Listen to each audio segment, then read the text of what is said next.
Okay, we're not doing that.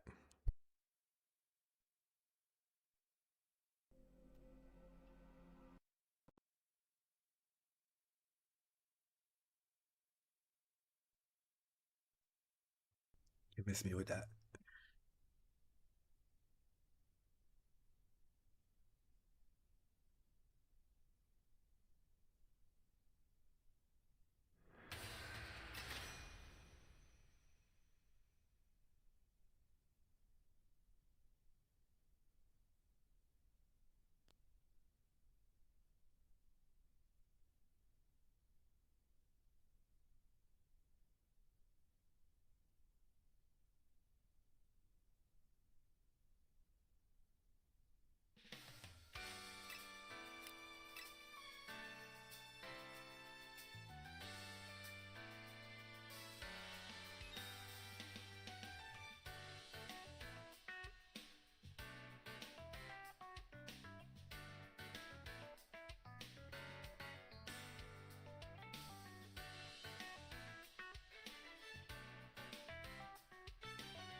Where's everyone?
Let's see if we can find another match.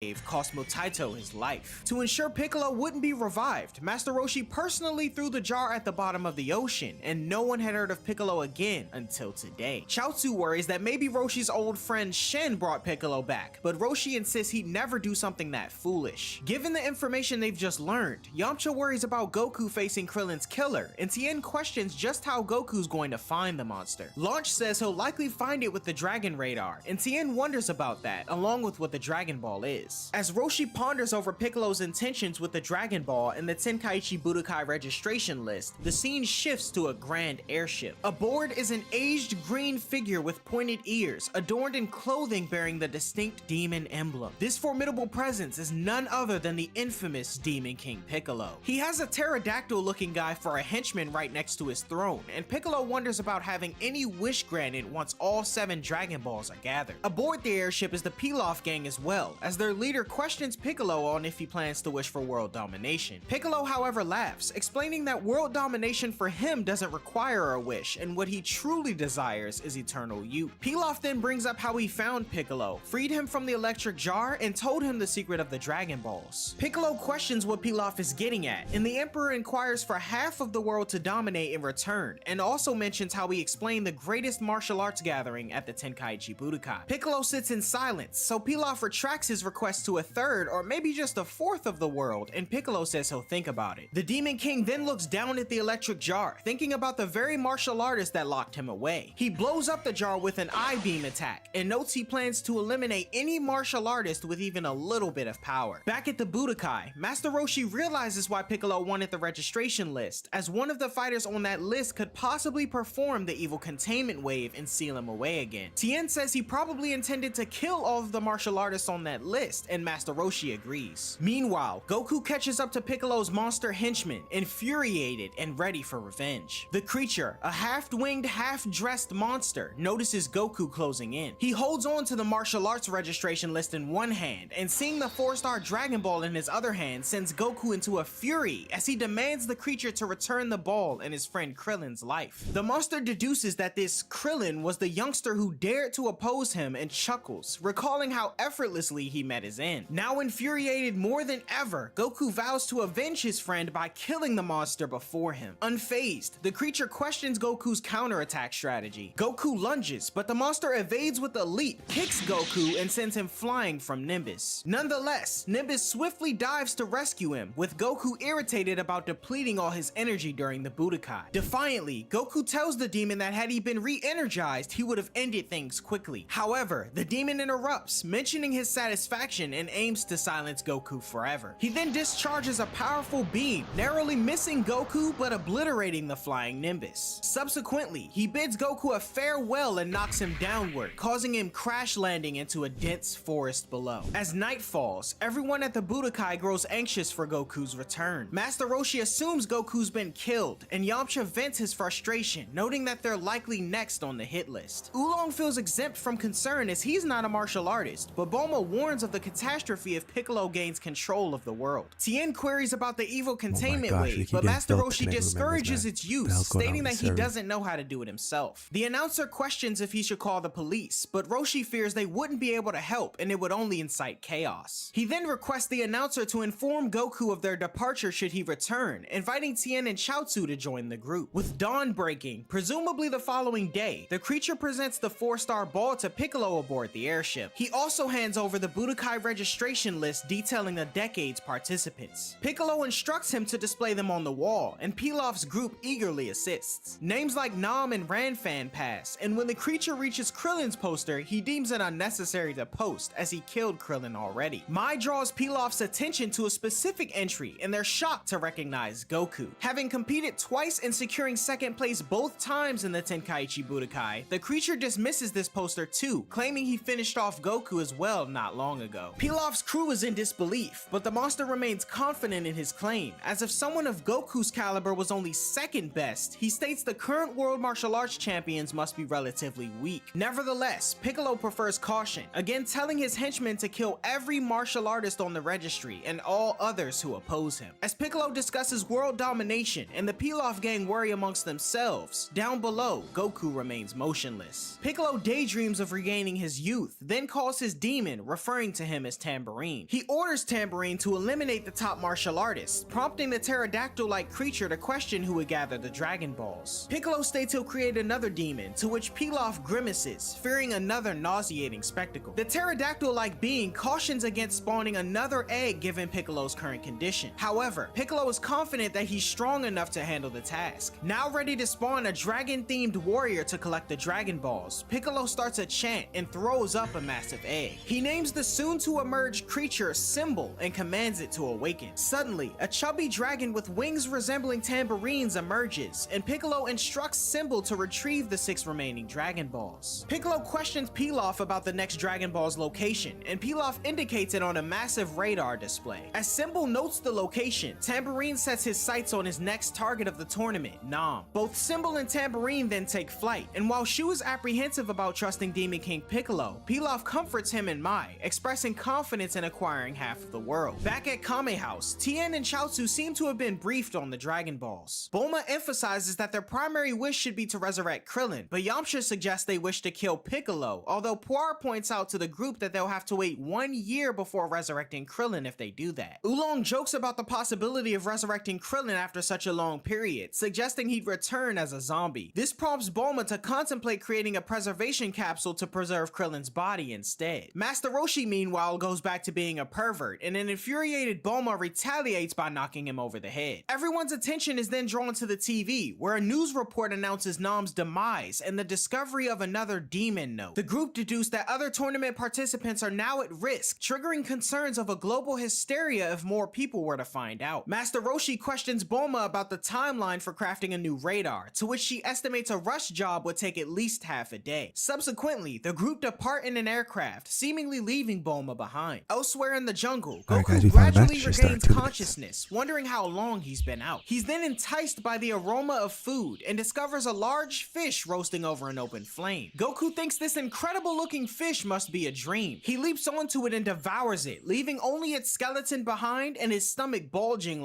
like a balloon. Feeling energized, he rushes over to punch a massive rock, creating a sizable hole. Filled with newfound vigor and eager to confront the beast again, he summons the flying Nimbus. However, Nimbus doesn't appear as it was destroyed. Goku's anger flares up once more, stating now he has 3 reasons to kill the creature when he sees him again. Goku retrieves the Dragon Radar, and it indicates a Dragon Ball nearby. Convinced the assailant is close, Goku calls out to him, and moments later narrowly dodges a hurtling boulder. He then leaps atop a rock formation, challenging the creature to reveal itself. However, a round man with long hair, a sword, and a Dragon Ball dangling from his neck emerges, expressing irritation about Goku eating his fish. Goku, unaware that it was someone's meal, assumed it had fallen there, but the man berates Goku.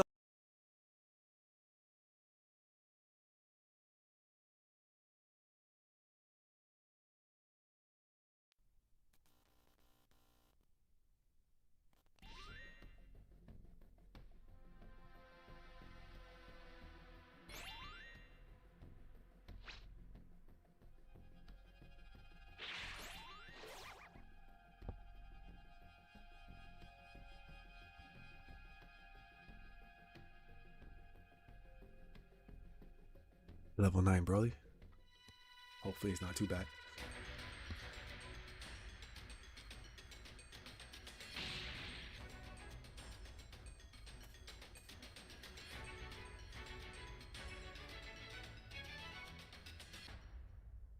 Can you hear me? Flying Nimbus! Trunks!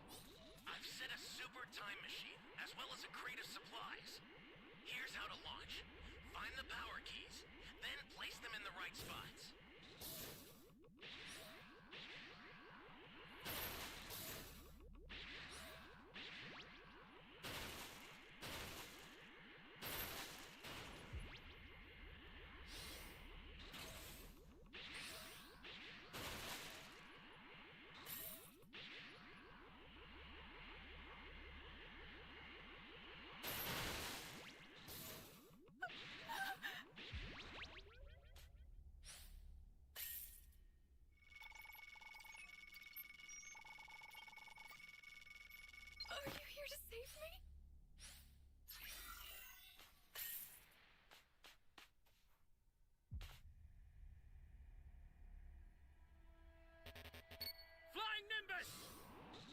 Still have no keys.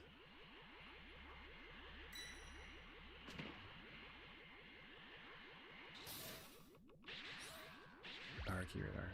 You found a There you power go. key. Alright. Go slot it.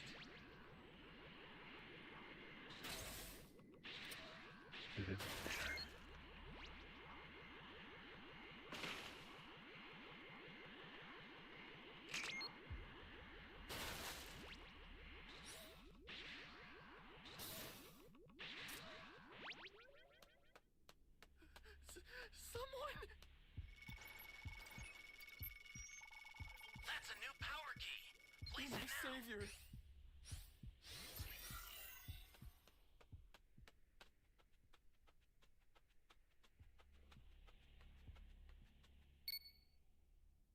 Flying Nimbus! I don't even know where I'm going. It's pounding right now.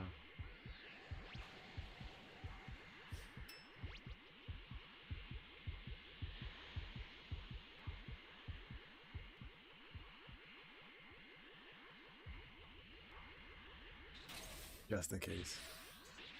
Great. You know what to do with that key.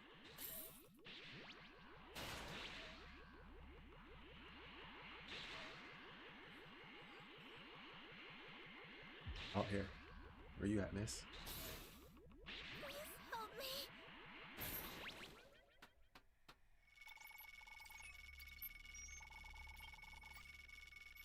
Thank you very much.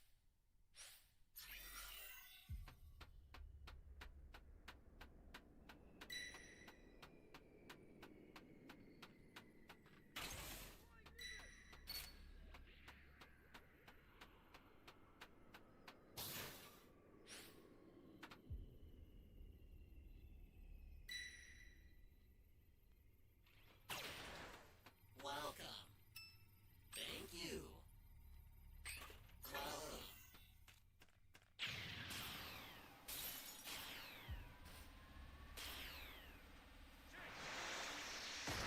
An ally needs your help.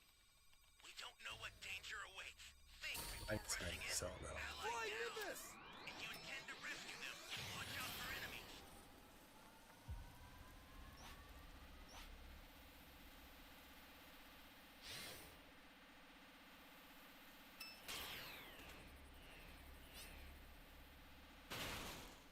Hey, great! You found another power key. Use it quick. Just have to find the C key next.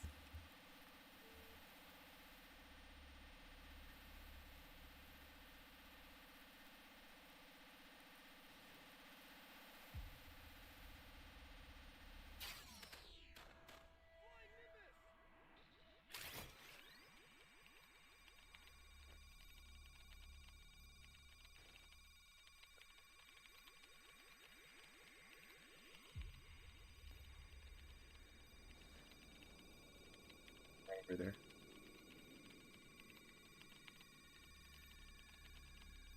Great! You know what to do with that key. Flying Nimbus!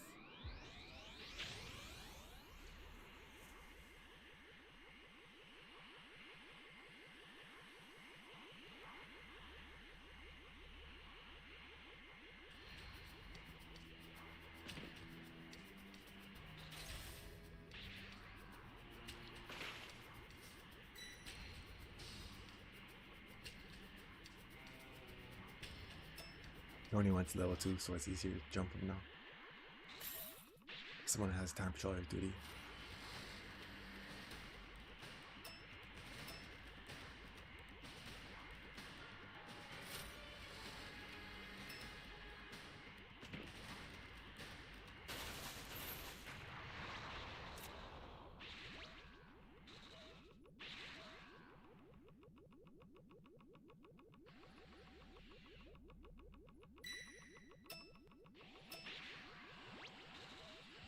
An ally needs your help.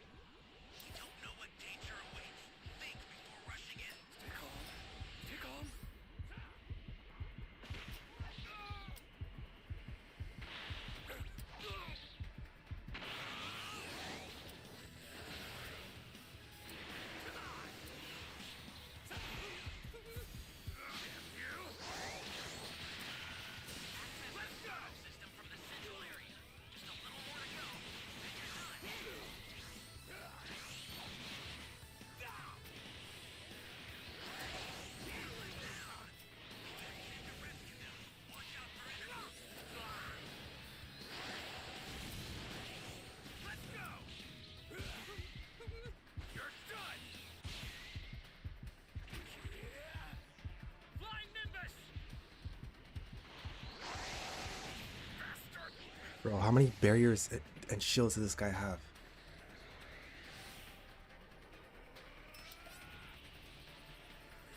Guy gave up.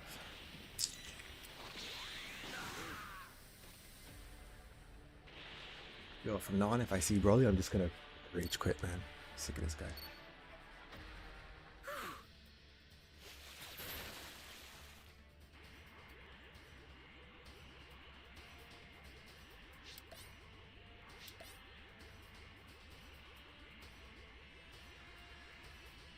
Five Dragon Balls. Get up! I owe you one.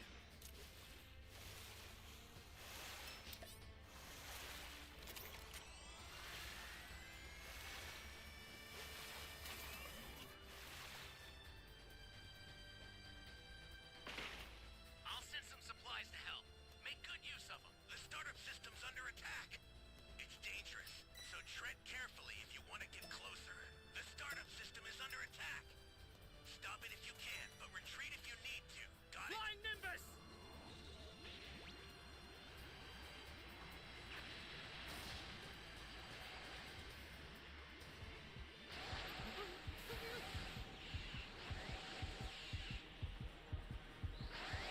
An ally needs your help. You don't know what danger awaits.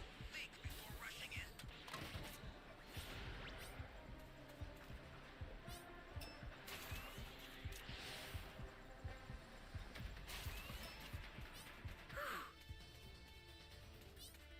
You've got all 7 Dragon Balls. Summon Shenron at the altar. Alright, we're gonna wait for this guy to summon. And if Broly goes to level 4, we have another chance here. So I'm gonna chill for a bit. About 20 seconds. Wait for my abilities to come back.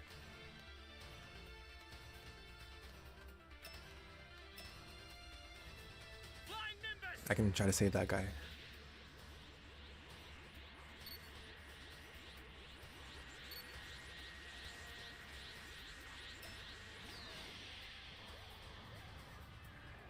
Okay, that guy's gonna get saved, then I'll go to a time machine then.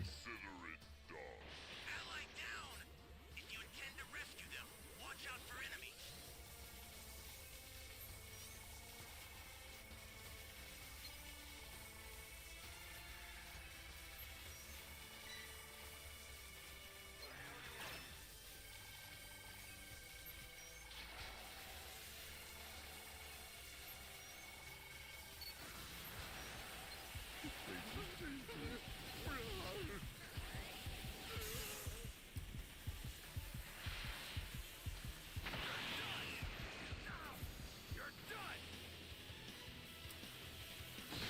Oh my gosh, bro.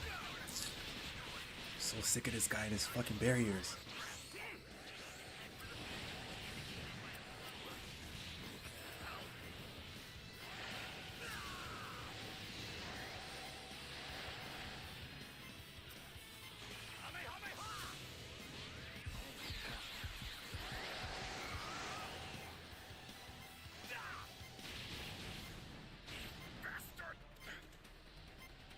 Yo, this level 4 better go and fucking kill him, man. He got killed. Oh my. Yo, I'm done with this game, guys. It's Somebody's down. Exercise this game, bro. caution if you're going to help them.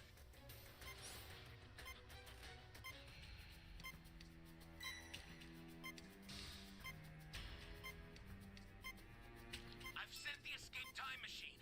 Use it to get out of there. I sent you a super transfer.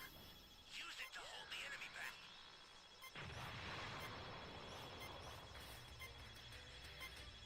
Fighting. Flying Nimbus! The escape time machine is back. Whenever you have a beacon, you can call it again.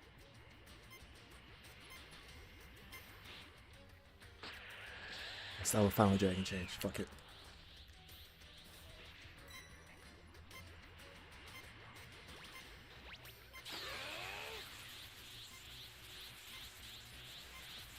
"30 seconds left.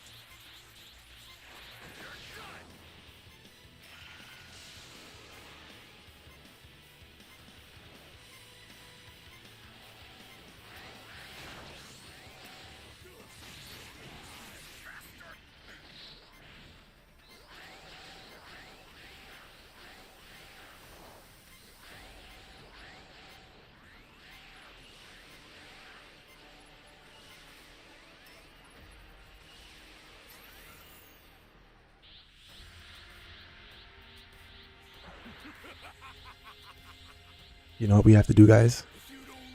As a community, we have to go on Twitter, and we have to start sending some threats to the developers who made this game. It's the only option left. Violence. I choose violence. Violence is the only way going forward. Straight up violence. We need to find the developers who made this game and beat the shit out of them for making Broly so fucking difficult. I choose violence. 2026, you're gonna see a new Roman, guys. I'm so sick of Broly. We should have won this match, but this guy has barrier after barrier after barrier after barrier. I'm sick of this shit, bro. I choose violence. It's the only way. It's the only way. So sick of this fucking game, bro.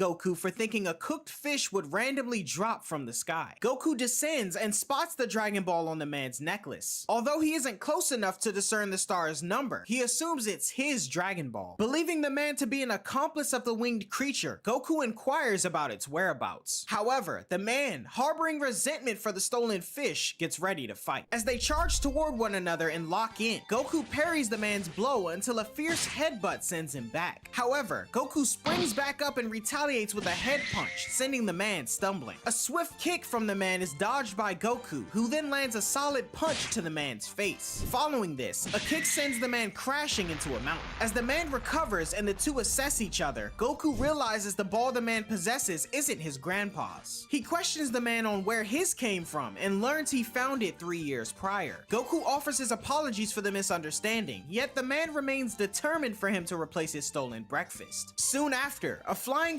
figure catches Goku's attention, eluding him to think the creature had returned. However, to his surprise, it's Symbol, not Tambourine. As the man wonders what this stranger wants, Symbol inquires if the two have seen a Dragon Ball with a star on it anywhere. Symbol threatens to kill the two if they don't talk, but the man remains undeterred, thinking the stranger is rude. Symbol then zeroes in on the man's Dragon Ball around his neck and demands it at once, prompting Goku to suspect that this creature is aligned with the previous one he battled. The man is unwilling to comply, leading Symbol to prepare to kill him. Goku is eager to take on Symbol, but the man tells him no. Goku mentions he needs to settle the score, but the man is set on fighting Symbol himself. They decide to settle the matter with a game of rock, paper, scissors, to which the man wins. Charging at Symbol, the man attempts a punch, but Symbol evades and counters by striking the man's face with his tail. Following up with a punch, Symbol sends the man flying backwards. Smugly believing he's won, Symbol is taken aback when the man rises effortlessly, commenting on how he keeps running into strong guys. Determined to win though, the man delivers a powerful kick to Symbol's face. In retaliation, Symbol releases a surge of electricity from his hand, trying multiple times to hit the man, but he evades. Frustrated, the man lunges at Symbol, draws his sword, and with a swift motion, slices the demon in half, surprising Goku. Elsewhere, high above in the airship, Piccolo jolts as he senses Symbol's demise. He states it's surprising that anyone could stand up to his demons, and the Pilaf gang remains silent. Meanwhile, the man proceeds to roast Symbol's remains over a fire before tasting it and finding it delicious. After his meal, Goku inquires about his name, but the man requests Goku's name first. He introduces himself, and the man identifies himself as Yajirobe. Piccolo is seething with anger at the death of Symbol, although his assistant exclaims that he was weak, which led to his downfall. The Pilaf gang agree out of fear, but Piccolo lashes out, demanding to know who was responsible. The demon then swears to have revenge on the one who killed his creation and decides to summon Tambourine to avenge Symbol's death. At the moment, Tambourine is engaged in a fight with Giran outside of a small cave in a mountain region. Two pandas observe their clash from their home window, astonished that someone could ever overpower Giran. Giran warns Tambourine not to underestimate him as he made it to the Budokai. However, the creature remains undeterred, emphasizing his intent to kill him. Giran then launches a gum-like attack, spitting out a sticky substance, ensnaring Tambourine. Giran taunts him, but to his disbelief, Tambourine effortlessly breaks free. Tambourine decides to finish the job, flying toward Giran and piercing his stomach with his arm, fatally wounding him. Savoring the victory, Tambourine licks Giran's blood off of his hands and rips apart his poster. With 6 targets down, the next on his list is Yamcha. As he sets out to find him, Piccolo communicates telepathically. Tambourine updates Piccolo about the 6 martial artists he's killed, but Piccolo redirects him. He informs Tambourine of Symbol's death and instructs him to head to the specific coordinates to confront the killer. Thus, Tambourine changes his course, heading toward Goku and Yajirobe. Yajirobe mentions he's still hungry, but Goku warns him that the enemy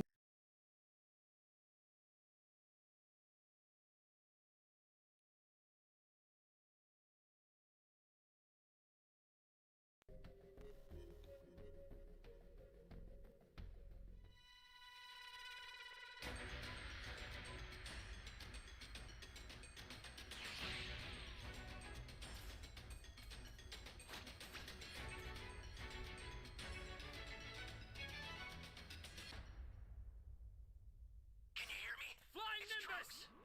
I've set a super time machine, as well as a crate of supplies. Here's how to launch. Find the power keys, then place them in the right spots.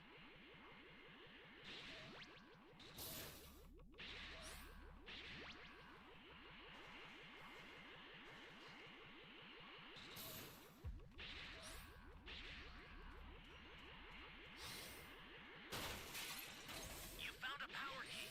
Go slot it.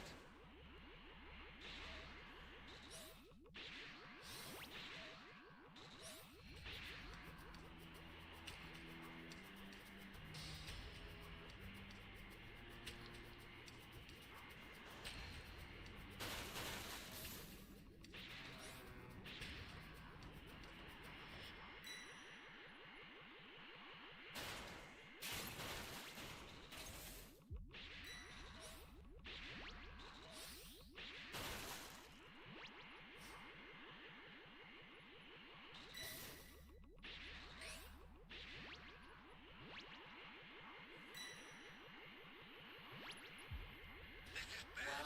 Somebody's down. Exercise extreme caution if you're going to help them.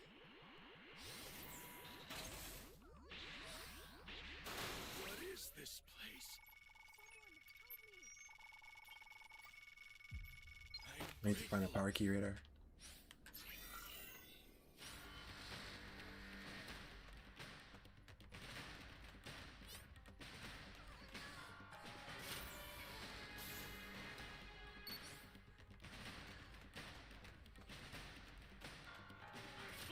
Like 3 civilians at once, and there's no one in my view. Someone help me!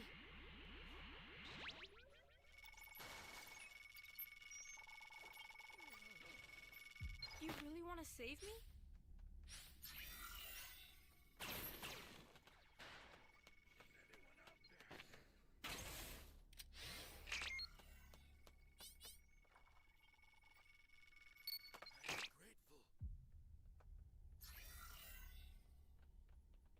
Flying Nimbus!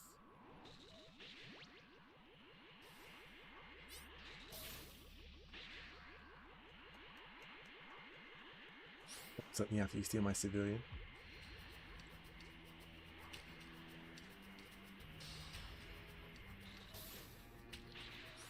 Still looking for 3 keys. Hey, great! You found another power key. Use it quick. An ally needs your help. You don't know what danger awaits. Think before rushing in.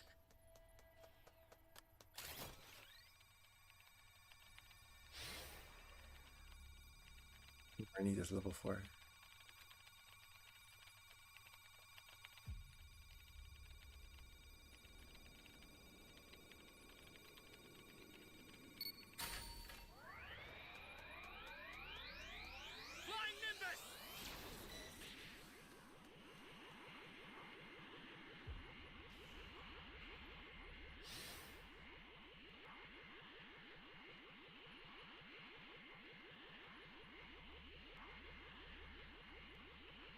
Like, if I don't save her, no one's gonna save her.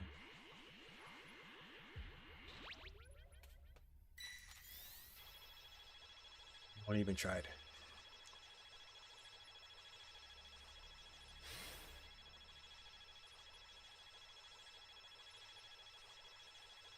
Get up! I owe you. I'm in Get the hell out of here!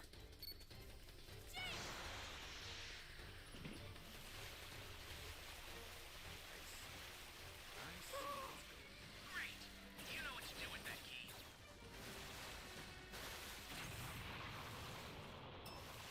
Flying Nimbus! So just this last D key. We still have a player that's level 0. This is bad. Somebody's down. Stay calm. Exercise extreme caution if you're going to help them. I certainly... Guys, if we lose this match, I think I might go play some Mario Kart.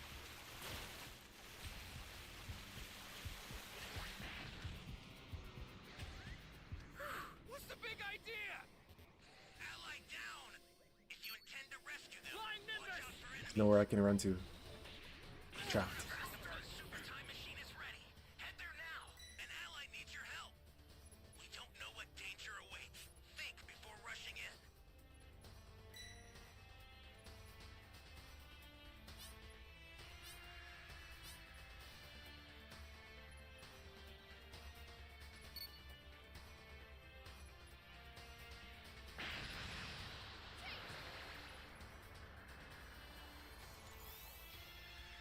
I'll send some supplies to help. Make good use of them. I owe you one. The startup system is under attack. Stop it if you can, but retreat if you need to. Got it? Dragon Balls are right there, guys. Startup system's under attack. It's dangerous, so tread carefully if you want to get closer. This is bad. Somebody's down. Exercise extreme caution if you're going to help. An ally needs your help. We don't know what danger awaits. Think before rushing in. This is bad. Somebody's down. Exercise extreme caution if you're going to help them.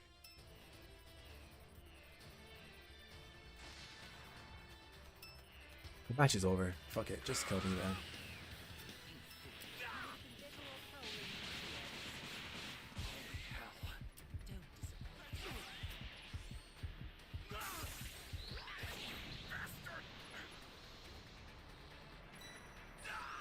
At least.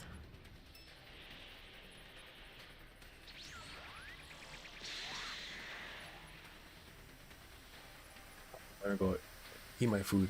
He will likely return for his Dragon Ball, and he should hand it over. As he's about to explain the mystery of the Dragon Balls further, the two spot Tambourine soaring in the sky. Excited by the prospect of another meal, Yajirobe is ready for action. However, Goku is certain this time. Tambourine, the one who killed Krillin and the Flying Nimbus, is headed their way. He challenges Tambourine and tells him to land, who does so and instantly recognizes the infuriated Goku. Tambourine is shocked to see Goku still breathing, although Goku exclaims he would have never been killed by someone like him, and now it's Tambourine's time to die. Yajirobe tells Goku to hurry up so he can eat the creature, but Tambourine remains confident that this time Goku will meet his end, just like his Cloud. Goku tells the creature to shut up and fight, and Tambourine declares death to Goku once more before comparing him to his dead friend Krillin, angering him. Goku launches at Tambourine and confuses him using an after image technique. Goku lands a solid elbow on Tambourine's face and relentlessly assaults him, then sends Tambourine flying with a powerful punch. Pursuing his foe, Goku propels himself upward, back down using a rock, and crashes down to the back of Tambourine's neck, driving the creature head first into the ground. As Goku confidently flashes a peace sign over the fallen enemy, Tambourine rises, severely injured. Unable to accept that a member of the Demon Clan would be bested by a human, he releases a powerful blast from his mouth directed at Goku. As the flash dissipates, the spot where Goku stood is now vacant, leading Tambourine to believe he's won. However, Goku appears behind him, declaring he'll avenge his friend Krillin. In In a panic, Tambourine attempts to flee. However, seizing the power pole, Goku extends it to elevate himself high above. Approaching Tambourine, he releases a Kamehameha wave and a bright flash surrounds the creature.